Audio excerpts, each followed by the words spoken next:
Brother praise the lord.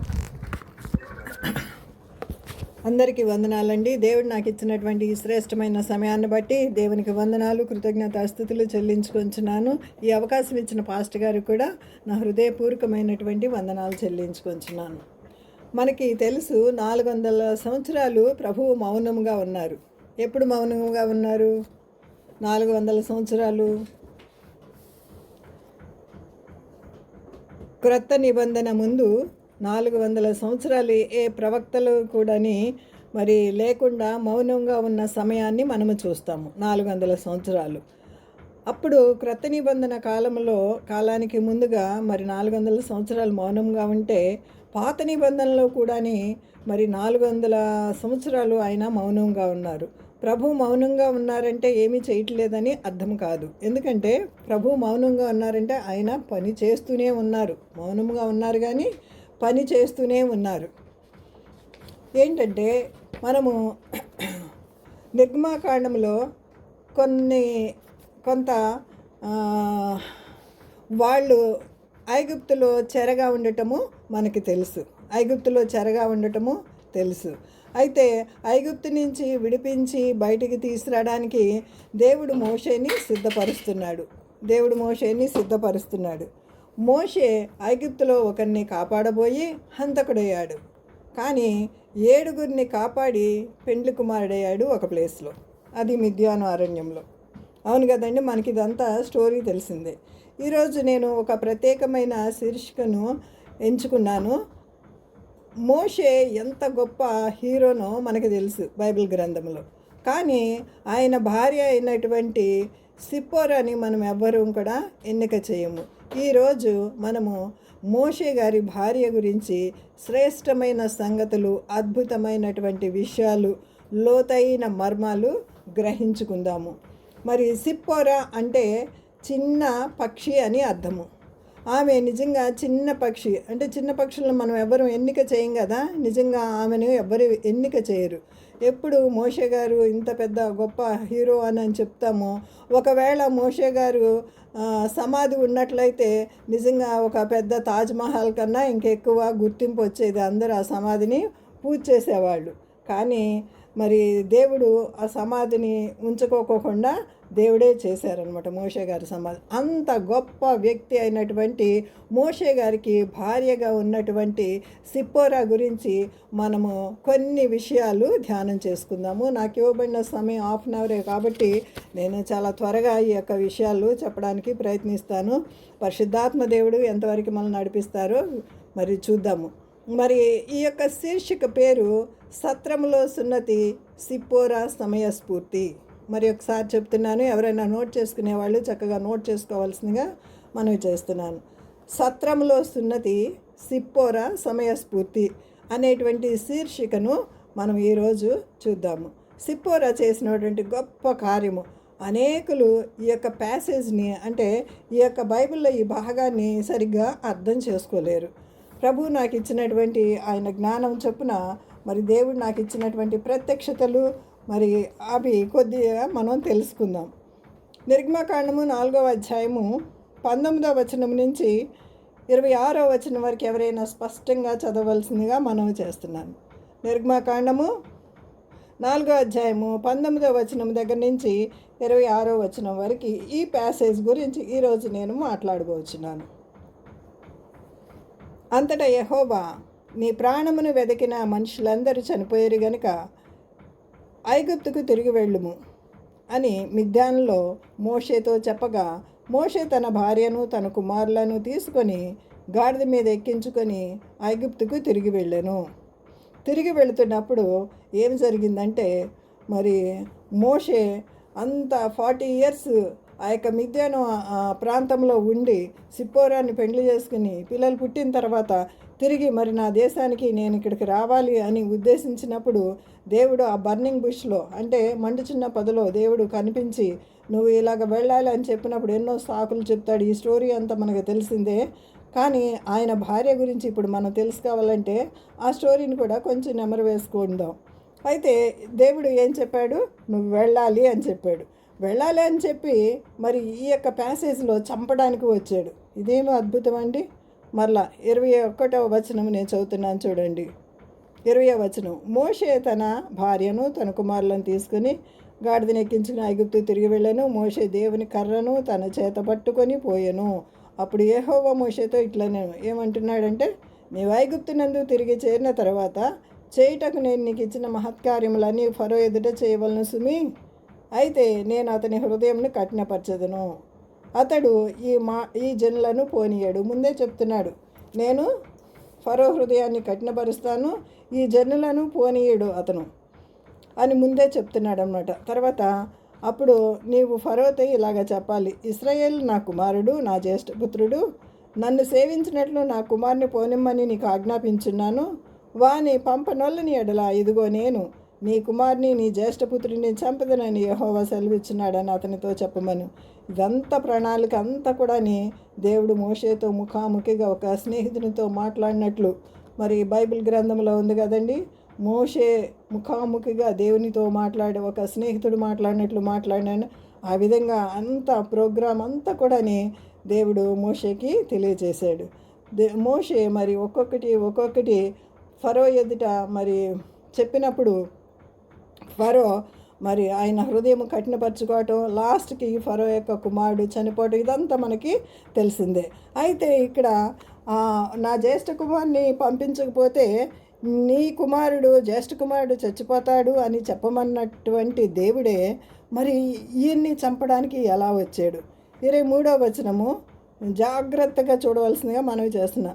నన్ను సేవించినట్లు నా కుమారుని పోనిమ్మని నీకు ఆజ్ఞాపించున్నాను. వాని పంపనొల్లని ఎడల ఇదిగో నేను నీ కుమారుని నీ జ్యేష్ఠపుత్రుని చంపెదనని యెహోవా సెలవిచ్చున్నాడని అతనితో చెప్పమను.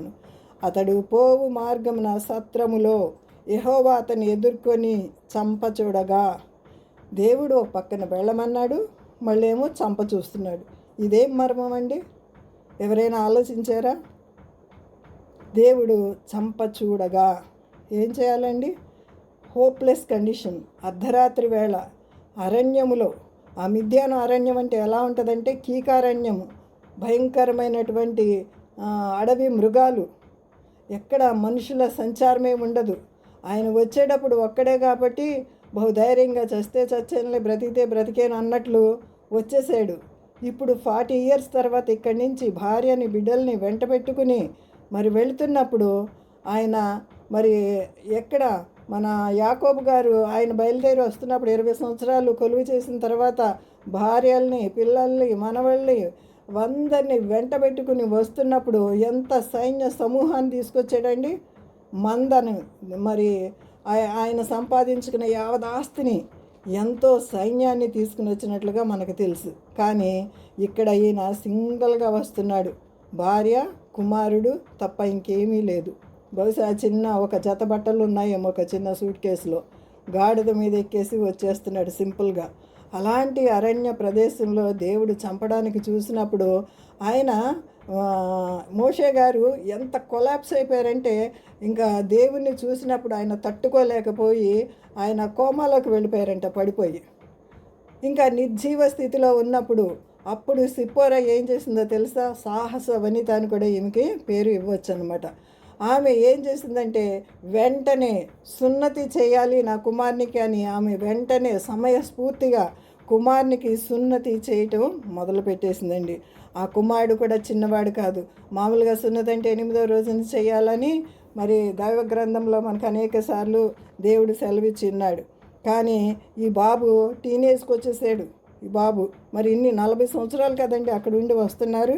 మరి అలాంటి పరిస్థితులు ఆ కుమారునికి సున్నతి చేసే విషయంలో ఎంత సమయస్ఫూర్తిని ఇంత క్రైసిస్ సమయంలో మరి ఏమి ప్రదర్శించిందో చూస్తుంటే నిజంగా ఎంత ఆమెను అభినందించవలసిన అవసరం ఎంతైనా ఉంది. సిప్పోరా వాడిగల రాయి తీసుకొని తన కుమారునికి సున్నతి చేసి అతని పాదముల వద్ద అతని పడవేసి, నిజముగా నీవు రక్త సంబంధమైన పెనిమిటి వైద్యవనెను అని చెప్పేవారికి ఇంకా అప్పుడు ఆ యొక్క మరణదూత వెడలిపోయినట్లుగా మనకి అర్థమవుతుంది. అంతటా ఆయన అతన్ని విడిచెను.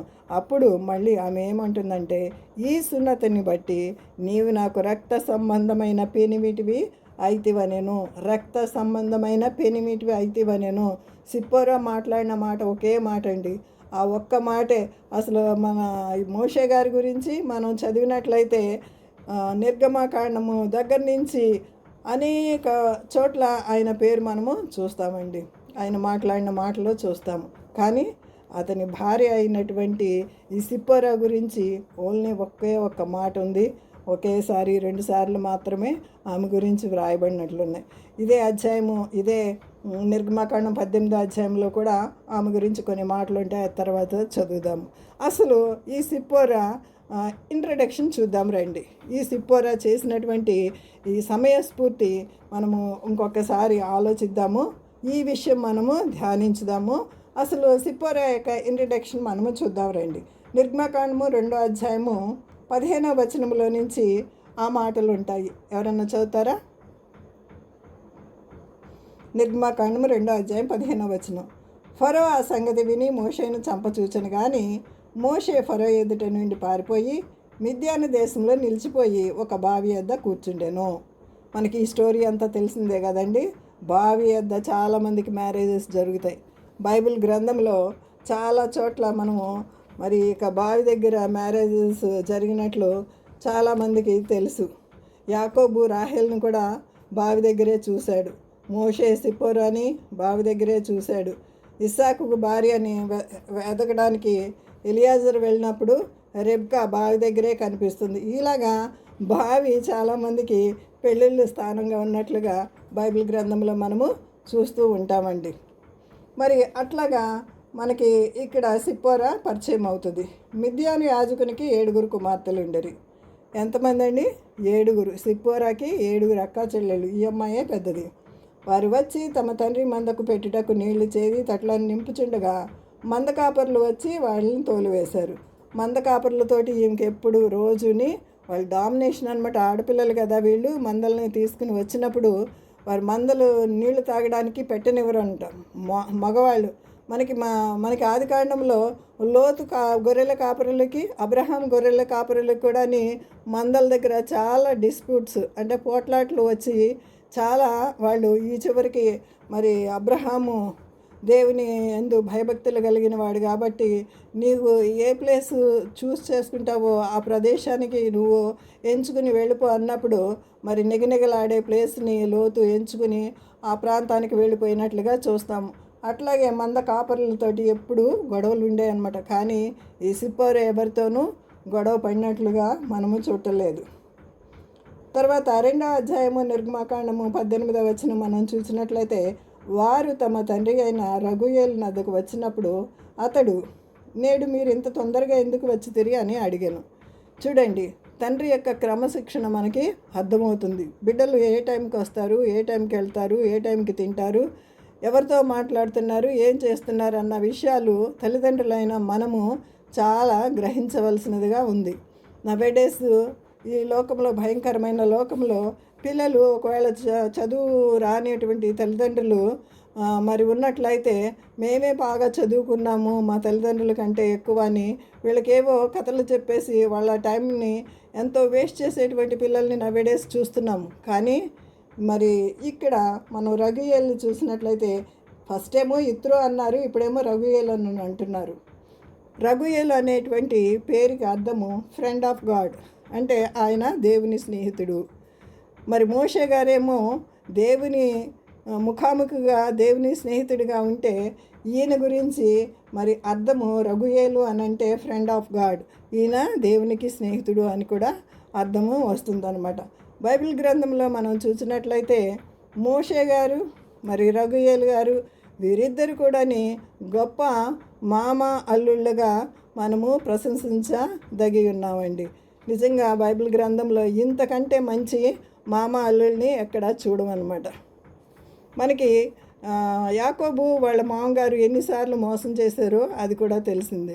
కానీ ఇక్కడ ఎటువంటి మోసం లేకుండా అల్లుడికి మంచి సలహాలు ఇవ్వటం, అల్లుడు కూడా ఆ సలహాలు పాటించడం, ఇవన్నీ కూడా మనము చూస్తాం అన్నమాట. మనకి చాలామందికి మీలో చాలామందికి తెలిసిన విషయమే.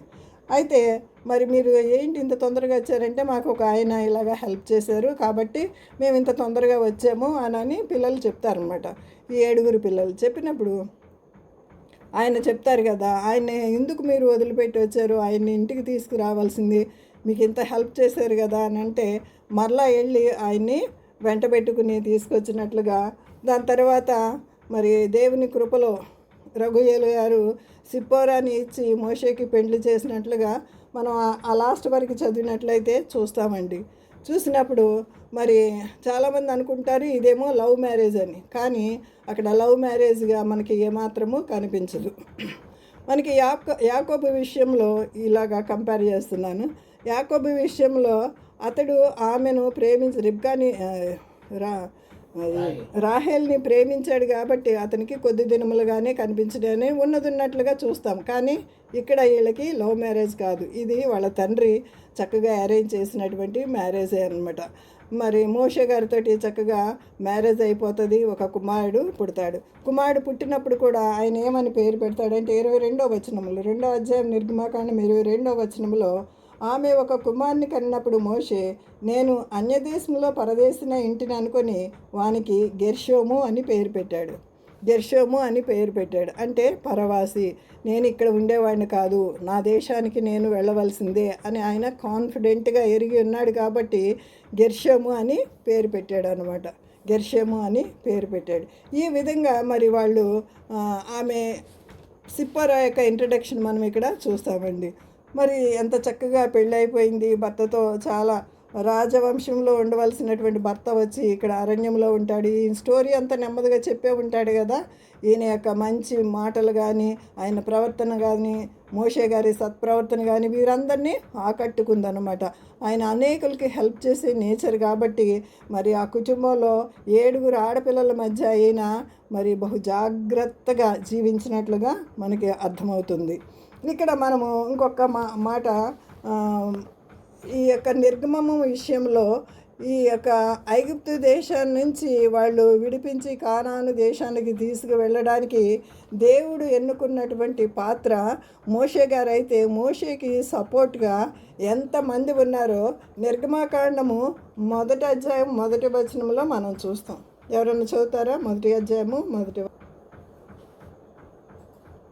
ఐగుప్తులోనికి యాకోబుతో వచ్చిన ఇశ్రాయేళ్ల పేర్లు ఎవనగా రూబేను, షిమ్యోను, లేవి, యూదా, ఇస్సాకారు, జెబులూను, బెన్యామీను, దాను, నఫ్తాలి, గాదు, ఆషేరు. వీరిలో ప్రతివాడును తన తన కుటుంబములతో వచ్చాను. యాకోబు గర్భంలో పుట్టిన వారందరూ 70 మంది. అప్పటికి ఏసేపు ఐగుప్తులో ఉండెను. ఈ స్టోరీ అంతా మనకు తెలిసిందే. ఈ వీళ్ళ సమాజం అంతా కూడా ఎంత అయ్యారండి? మొదట వచ్చిందేమో 70 మంది. కానీ అక్కడి నుంచి 430 సంవత్సరాల తర్వాత మరి వాళ్ళని విడిపించడానికి దేవుడు పంపించినటువంటి మోషే ద్వారా వీళ్ళందరూ బయలుదేరి వచ్చింది. ఎంత సంతానం అయ్యారంటే సుమారుగా 20 లక్షల మంది. బైబిల్ గ్రంథంలో 6 లక్షల యుద్ధ వీరులు అని వ్రాయబడి ఉంది.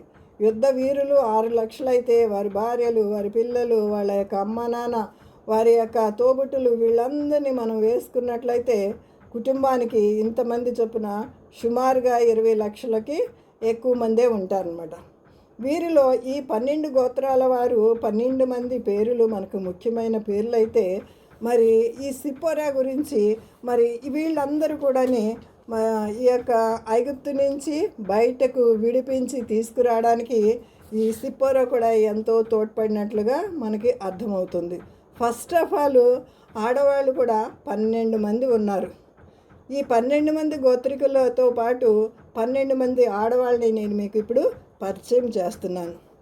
ఒక ఆమె మరి మరణాపాయంలో నుంచి ఎంత క్రైసిస్లో ఉన్నారంటే, ఆ సమయంలో మోషే పుట్టినప్పుడు మగపిల్లలందరినీ మరి సముద్రంలో నదిలో పడవేయమని రాజు, నైలు నదిలో పడవేయమని రాజు ఆజ్ఞ అయినప్పుడు మరి ఆ టైంలో ఏకెబేతు ఎంతో సమయస్ఫూర్తిని ఉపయోగించి మరి దేవుని జ్ఞానము చొప్పున ఆ బిడ్డను 3 నెలలు దాచి ఇంకా దాచలేక ఒక జమ్ము పట్టి చేసి ఆ నదిలో విడిచిపెడుతుంది.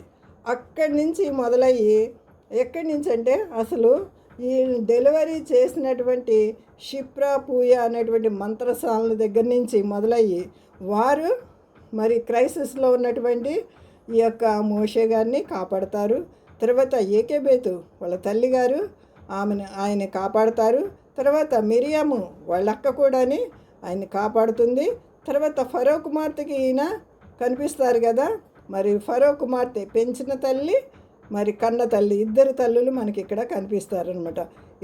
ఇద్దరి తల్లుల ముద్దుల బిడ్డ అని ఒక శీర్షికతోటి నేను ఇంకొక మెసేజ్ కూడా వేరే గ్రూప్స్లో నేను చెప్పాను అనమాట. అనేక మర్మములు దేవుడు ఇస్తున్నటువంటి ప్రత్యక్షతలు మరి తీసుకొని మరి ఆయా చోట్ల చెప్పడానికి దేవుడు ఇచ్చినటువంటి ఈ యొక్క కృపను బట్టి దేవునికి వందనాలు చెల్లించున్నాను. మరి సిప్పరో కూడాని మరి మరణాపాయంలో ఉన్నటువంటి భర్తను బిడ్డను కూడా రక్షించుకోవడానికి దేవుడు సహాయం చేశారు. అలాగే హెబ్రీ స్త్రీలు కొంతమంది ఉన్నారు, ఐగుప్తు స్త్రీలు కొంతమంది ఉన్నారు. వీరందరూ కలిపి 12 మందిగా నేను లెక్క కట్టాను అనమాట. వీరందరూ కూడా మగవారితో మరి పోటీగా వారి ప్రాణాలు తెగించి వారి బిడ్డల్ని కాపాడి వారి యొక్క సమాజాన్ని ముందుకు తీసుకువెళ్ళినట్లుగా చూస్తున్నాము. ఈమె చాలా ధైర్యవంతురాలు, గౌరవనీయురాలు. ఈమె సిప్పోరా చాలా గౌరవనీయమైనటువంటి స్త్రీ, గ్రేట్ హీరోయిన్ అని కూడా మనం బైబిల్లో చెప్పవచ్చు అన్నమాట. ఇంకా ఈమె చాలా హార్డ్ వర్కింగ్. అడవిలోకి వెళ్ళి తన మందను మేపుతుంది. మందంటే ఓన్లీ గొర్రెలను కాసుకునే గొర్రెల కాపరే కాదు. మన బైబిల్ గ్రంథంలో మనం చూసినట్లయితే మన కింగ్ డేవిడ్ కూడాని గొర్రెల కాపరులు, మరి యాకోబు కూడా ఎన్నో గొర్రెల మందలు ఉన్నాయి. ఇలాగ మనం చూసుకుంటూ వెళ్ళినట్లయితే చాలా మందలు వారికి ఉన్నట్లు తెలుస్తాయి అన్నమాట. అయితే ఈమె చాలా హార్డ్ వర్క్ చేస్తూ ఉంటుంది. తర్వాత ఈమె చాలా బ్యూటిఫుల్గా కూడా ఉండేదట. చాలా బ్యూటిఫుల్గా ఉండేది. ఎవరు? సిప్పోరా చాలా బ్యూటిఫుల్గా ఉండేది. మరి చాలా ఈమెకు ఉన్నటువంటి క్వాలిటీస్ ఏంటంటే చాలా బౌండరీస్, అంటే తన యొక్క ఏ లిమిట్స్లో ఉండాలో ఆ లిమిట్స్లోనే ఉండేది. సమయస్ఫూర్తిగా ఉండేది. తను చాలా హద్దుల్లో ఉండేది. ఈ విధంగా ఆమె గురించి చెప్పాలంటే అనేకమైనటువంటి విషయాలు ఉన్నాయి. మరి ఈమె గురించి 5 విషయాలు మనం క్లుప్తంగా నేర్చుకుని మన పాఠ్యభాగాన్ని ముగించుకుందాం. ఈమె బలమును ఘనతను వస్త్రముగా ధరించినటువంటి స్త్రీ. మరి క్రైసిస్లో అంటే చాలా క్లిష్టమైన పరిస్థితుల్లో లేచి పనిచేసినటువంటి స్త్రీగా ఉంది. తర్వాత విధేయత కలిగినటువంటి స్త్రీగా ఉంది. తర్వాత అన్యురాలైనప్పటికీ మరి ఈ యొక్క వంశంలో చేరి ధన్యురాలుగా మారినట్లుగా మనము చూస్తాము. కొంతకాలము మరి మోషే గారు, నువ్వు ఇక్కడ ఈ యొక్క ప్రజలు నన్ను చంపేసేటట్లు ఉన్నారు, మరి మాకు ఇక్కడ ఆహారం లేదు, మాకు ఇక్కడ వీళ్ళని విడిచిపెట్టడం లేదు. స్టార్టింగ్లో వీరు మోషేకి ఎదురు తిరిగినట్లుగా మనము చూస్తామన్నమాట. వీళ్ళందరూ ఇక్కడ ఐగుప్తు నుంచి వెళ్ళే ముందే పెద్ద పెద్ద గొడవలు అవుతూ ఉండేవి అన్నమాట. అయితే మోషేని, నువ్వెందుకు తీసుకొచ్చావు మమ్మల్ని ఇక్కడికి, నువ్వు మమ్మల్ని మా యొక్క పని బాధను ఇంకా పెంచడానికి మీరు వచ్చారా అని కూడా మోషేని వాళ్ళు ఎంతగానో హింసించినట్లుగా మనకి చూస్తామన్నమాట. అయితే మనం ఒక్క మాట చదువుకుందాం రండి. 3వ అధ్యాయము 1వ వచనము, నిర్గమాకాండము. మిద్యాని యాజకుడైన యిత్రో అను తన మామ మందను మేపుచు ఆ మందను అరణ్యములో అవతలకు తోలుకొని దేవుని పర్వతమైన హోరేబుకు వచ్చాడంట. మామ మంద, ఇక్కడ ఒక మాట గమనించవలసిందిగా, అందుకే నేను ఈ ఒక వాక్యాన్ని చదివించాను అనమాట. మరి యాకోబుకి అయితే తన సొంత మంద ఉంది, కానీ ఈయనకైతే మామ మందే ఉంది. అంటే ఈయన బాస్ ఎవరండి?